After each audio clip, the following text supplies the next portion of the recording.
तर पंतप्रधान नरेंद्र मोदी यांच्या हस्ते 2 नवीन अमृत भारत आणि 6 नवीन वंदे भारत गाड्यांचं आज लोकार्पण झालेलं आहे, शुभारंभ झालेला आहे। पंतप्रधानांनी हिरवा झेंडा दाखवून या गाड्यांना सुरुवात केलेली आहे।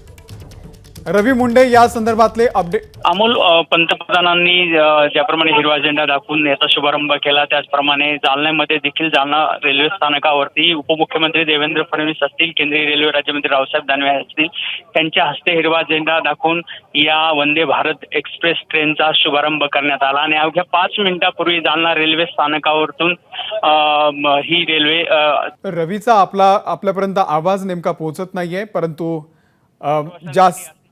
ज्या 6 नवीन वंदे भारत गाड्यांना आज पंतप्रधानांनी हिरवा झेंडा दाखवला त्यामध्ये महाराष्ट्रातल्या एका गाडीचा समावेश आहे। जालना ते मुंबई ही वंदे भारत एक्सप्रेस आजपासून सुरू झालेली आहे। एबीपी माझा, उघडा डोळे बघा नीट।